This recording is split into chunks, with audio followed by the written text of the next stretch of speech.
like when people want to say, oh, but you know who you met, or like, this is just who they were when you met them. And I'm like, why do you want to go back to that? Why is that person who you want to be? Like, and then Justin's like, that's right. Because even if I look at me a year ago, I don't want to go back to that. Like, we can totally, let's just think if coronavirus, like, it's just so unfortunate that it even had, it took having no distractions for us to create distractions by finding new information and learning new things and choosing to grow, because a lot of people use this time to do nothing. They use it to stay the same.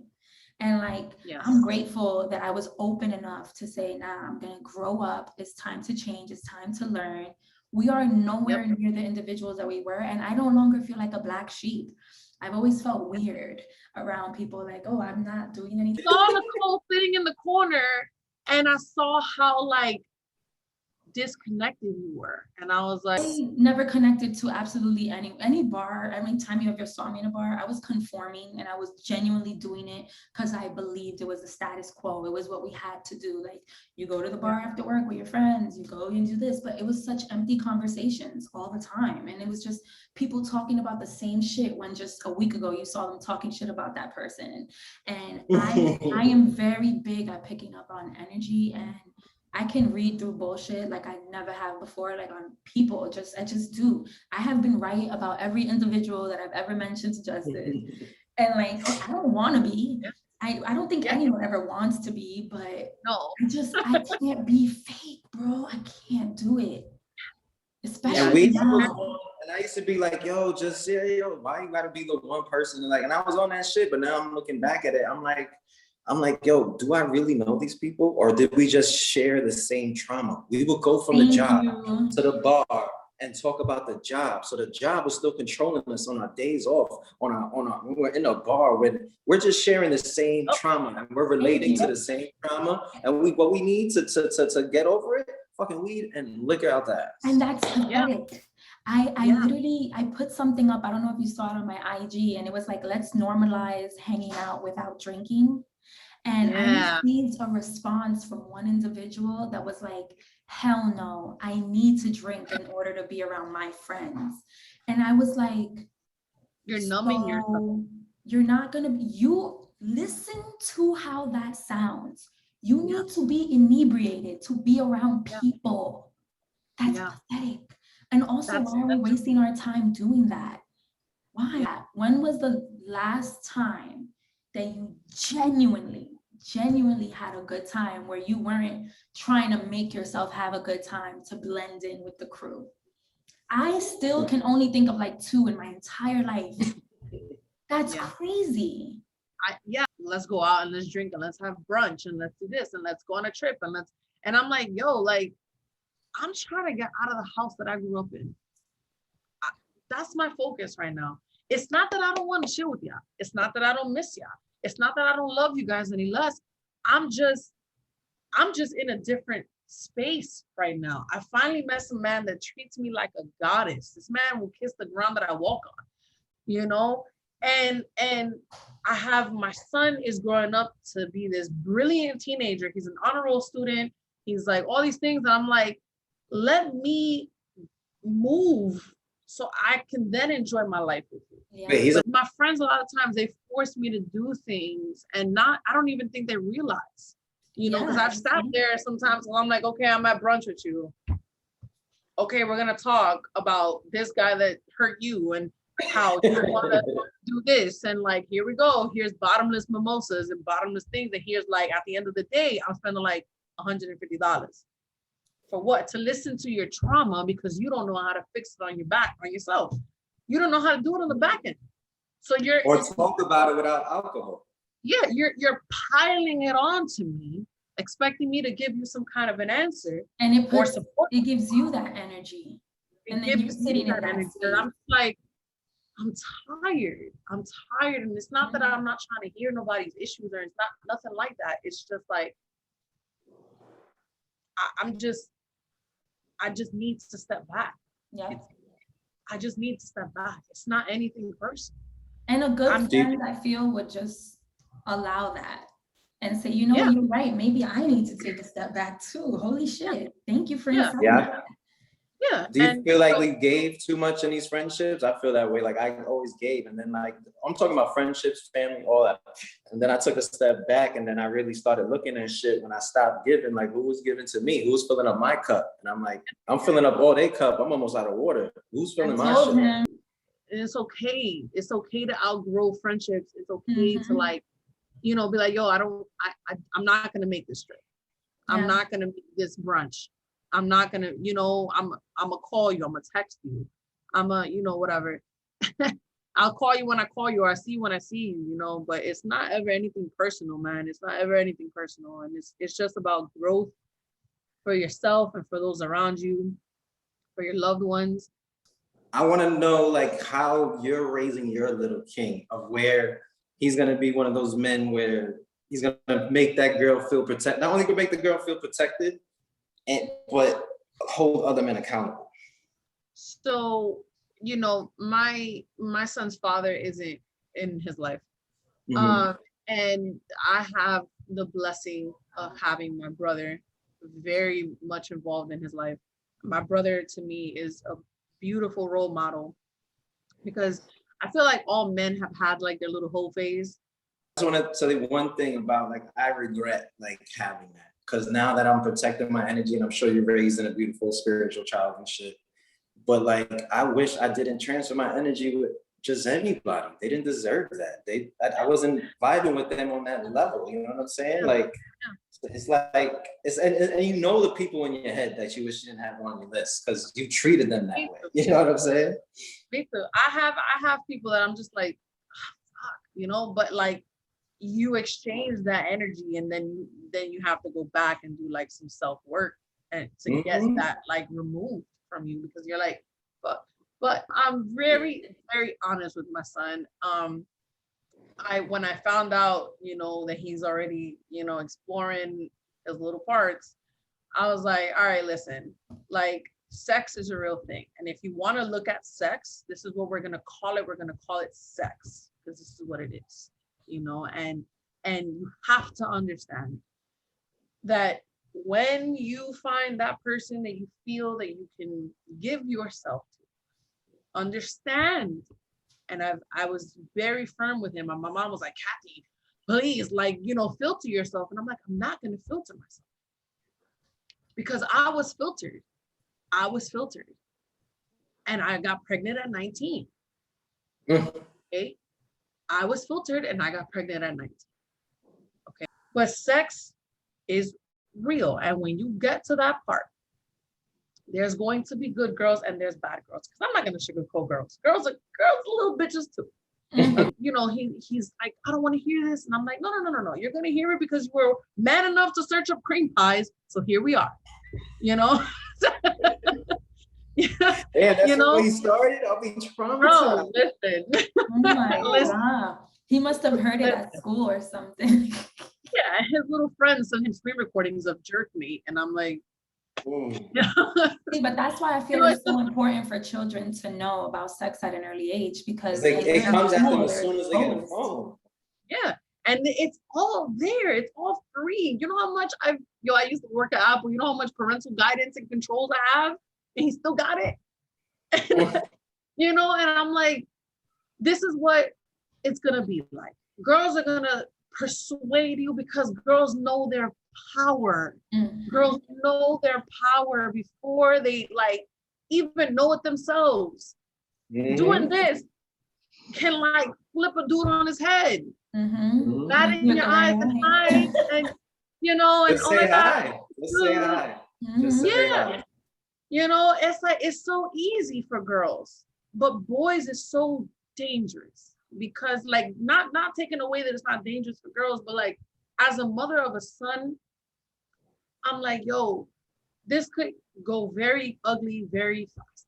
Because it takes one girl that you hurt or you didn't pay attention to or something that she could say some wild shit on your name and your whole life is over. Or something that he didn't learn properly, where he could think, no, but I can take this from you because you said yes now. Just because you didn't say yes 20 minutes later doesn't mean I can't have it. And I feel like that is the parents forgetting to instill certain things into the kids. Like the whole boys will be boys shit is not a thing in this house. Amen. It's not a thing in this. Is not a man of his word, because a man of his word is a beautiful thing. You are going to be a man of your word. You're going to respect women. If a girl says no, it is no. Answer is no. Damn If right. a girl says, hey, I think I want to have sex with you, you better think 4, 5, 6, 7 times. I don't care how uncomfortable you feel, you better come up to me and be like, yo, mom, Kimberly wants to have sex. And I'm going to be like, okay. I feel like let's you're going talk to be about the it. mom. I feel like you're going to be the mom that he runs to when he's like 16, 17. Yo, I love this girl. She's super cool. Like, I pray, and I cried in front of him, and I'm like, I pray that the day you decide that you think that you are ready, I don't care if I am throwing up my lunch, you better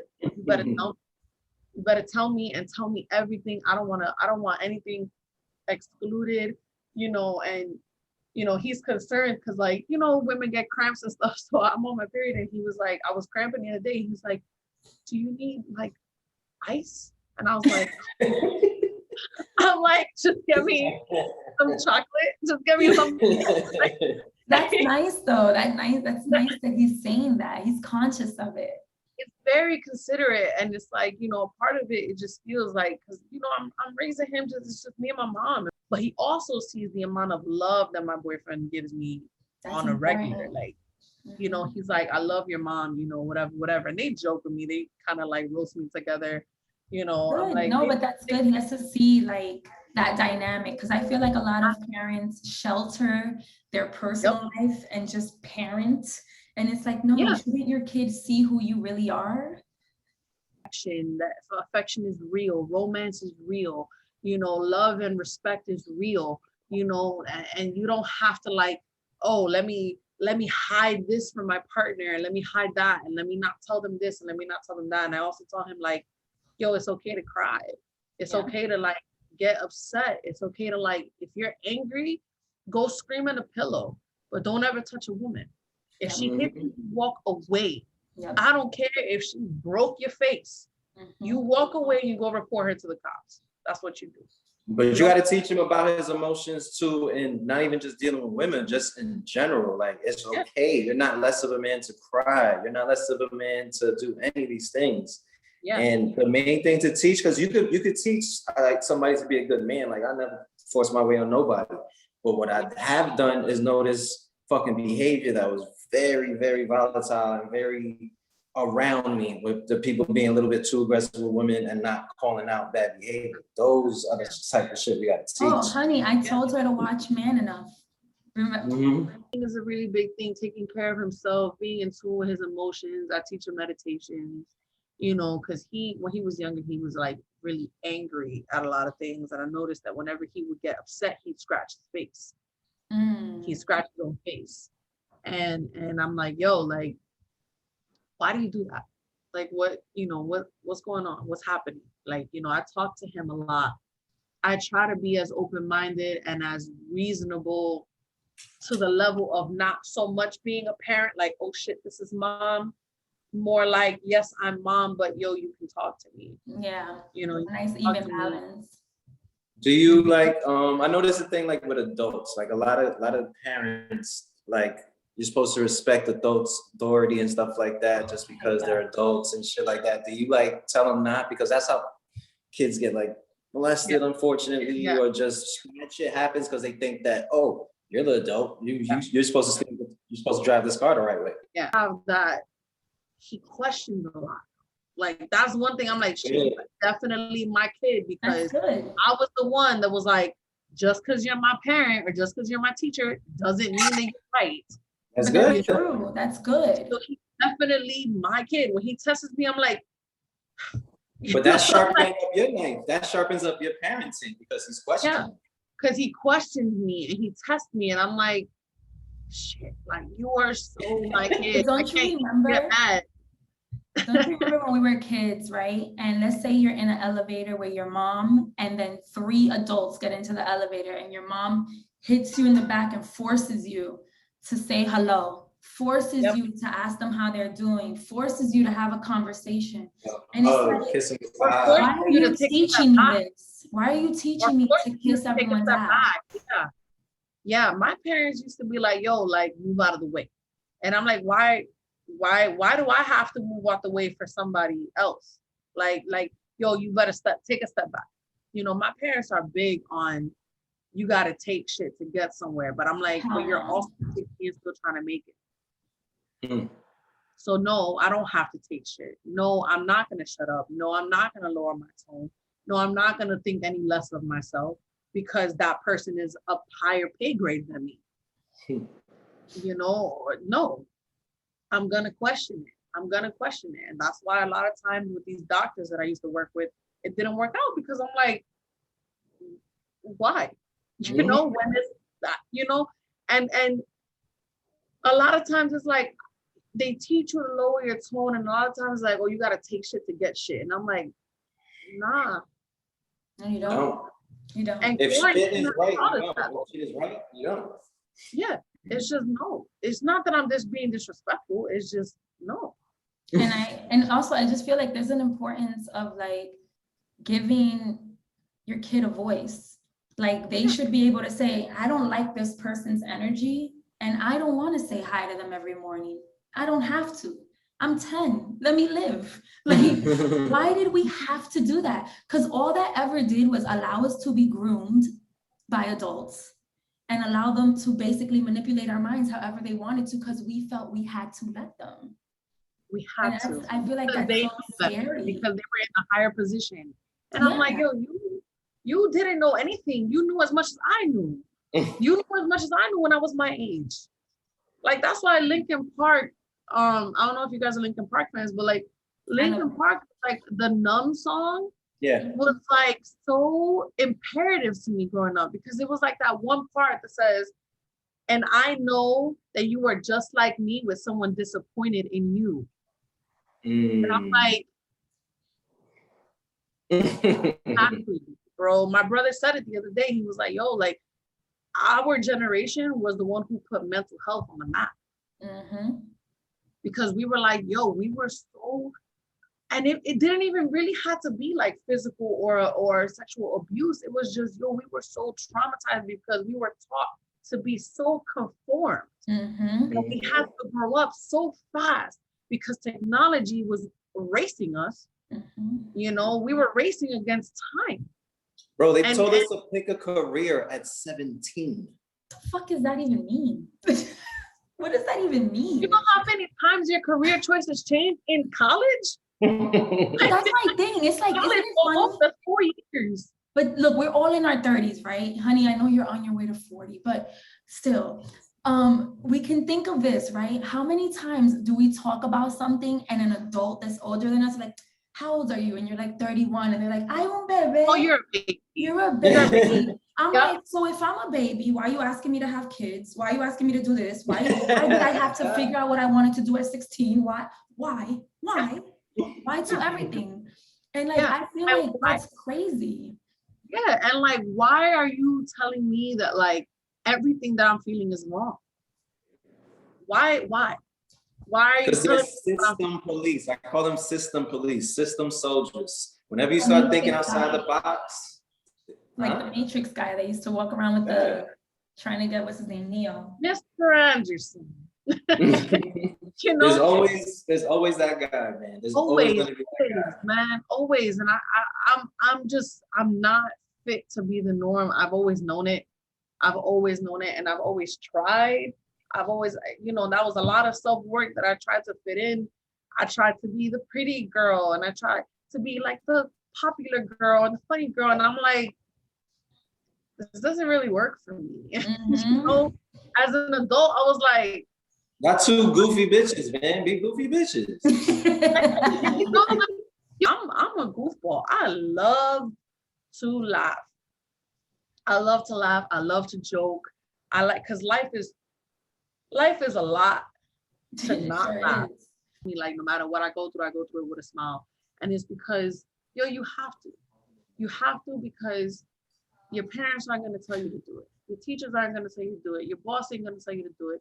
you know, you have to look outside of yourself. One of TOR, like I was just trying to get to the next level, trying to reach that goal. Y'all fucking reach that goal. And then I was like, now what? wait, this is the goal? And then I peeled back the curtain and I see what goes on really in corporate America for the most part. And it was disgusting. And I was like, I felt like I worked my whole life to get to a goal that wasn't even my goal. So like just dealing with that alone, like could drive somebody crazy. But the craziest part is the second I got fired, I knew that wasn't for me no more. And I felt free. I felt there was a friend. I told her she was always waiting for the time for me to be pissed or talk shit about that. Oh, not being pissed. But you know, like feels like I just felt like it was a low blow. What they did to him was a low blow. It really was. But I'm like, I don't give a fuck. They gave me freedom, and those people deserve those people. My frequency is higher than that. I can't be down there with that. So I'm like, they deserve each other. They did the shit that they supposed to do. Those snakes are supposed to be slithery. So they were just, I didn't know they were a snake at the time. It's just, they show their ass, they deserve each other, they set me free, and I'm free. And I always felt that way. I went through a lot of trauma when I lost Apple, because I thought Apple was going to be the end all be all for me. The way I lost Apple was disgusting, to say the least. I lose a lot, but I lost a lot of relationships with like my friends that I had there, like my family. Like it was really bad. Whoa. And it was really, really, really bad. And it took me so long to decompose all of everything and like decompress like myself, because I was like, I fucked up royally. And then I realized, and I'm like, no, I didn't. No, I didn't. I busted my ass for that company. But after I had left Apple, I went through such a depression, and then I went back into the animal field, and then it was more depression, and it was more like me over exuding myself for other people to be like, Kat is worth it. And then when I finally got to that peak of my career that I'm like, I'm making bread, I'm doing this, I'm doing that, it was pulled out from under me. And it was like, life gave me that opportunity to show how strong I can be. And I swear to God, I will never, ever, ever not be grateful for all the hard times that I've been through in my life. Never, not once. It's so true. Never, not once. I will always say thank you for all the hard times. I will always say thank you for all the good times. I will always say thank you to everybody that ever hurt me. Thank you for everybody that ever loved me. Thank you for everybody that said I couldn't do it. Thank you. Yeah, I'm still here where I grew up. Do you think that could be part of the cloud, that you feel like you never escaped your original space? Oh, yeah.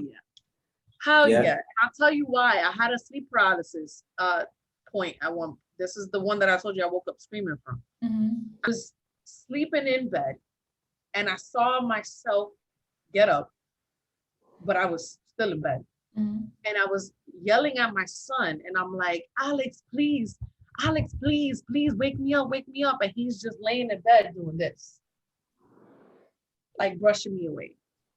And I finally somehow dragged myself out of my bed, but my bed was lower to the ground. Like my bed is pretty low, but I dragged myself out of bed and my legs were completely limp. It was like as if I was paralyzed from the waist down. And I was dragging myself like army style out of my room. I get to my hallway and I engraved my fingers into the wall and I pulled myself up and I heard laughing. And I was like, it's this house, it's the fucking trap. And I screamed and I kept banging on the walls and I'm like, I'm stuck here. I need to get out. And then I heard a little voice whisper and said, you're stuck here, and left. And I remember I started screaming so much that I woke myself up because I was screaming in bed. Yeah. That day I was so fucked up in my head. I couldn't speak to anybody. My boyfriend, yo, my house is a trap. My Maybe house that's is why the you're dark still getting cloud. sleep paralysis. Yeah, like my house is the dark cloud. And so I went to the botanica and I got the baño. I washed myself up. I put the little cups with the water in it with the little white tubes. I put Yeah. them behind every door. I burned sage throughout the whole house. I cleaned everything. I mopped from the back out. I did everything. And I was like, I am breaking away from all of this. I And think so, you think has it been heavy recently that you know that you want to break away? You think it like it's been heavier in the yeah, in your house? yeah, for sure, for sure, for sure. Because I'm like, yo, like, if I don't, because I know that there's so much more. I've traveled a lot, and I know that there's so much more to the world that I'm like, if I don't get out of here, I'm going to stay stuck here. And it's not that I'm putting pressure on myself, because I'm also forgiving myself and giving myself time to like just be like, you Yeah, know, for sure. let me breathe easy on myself, you know, because I have had a pretty difficult road, you know, and not that that's like the victim or nothing, but it's just the honest truth. This is. And like, but I do feel like this house is definitely heavy, is definitely, but that's why I keep my room, I keep at least one part of this house very clean and very open to like heavenly beings, because I have to. This is where I rest my head. This is where my son rests his head, you know, and I have to wake up every single day believing that I can do more and I will do more and I am going to get out and it is going to happen. And, you know, all these things, because if not, I would have drowned a long time ago. Tony. I think, hey, do you know why it was scarier? Because I have it blurred in my background. yeah, I just like black blob.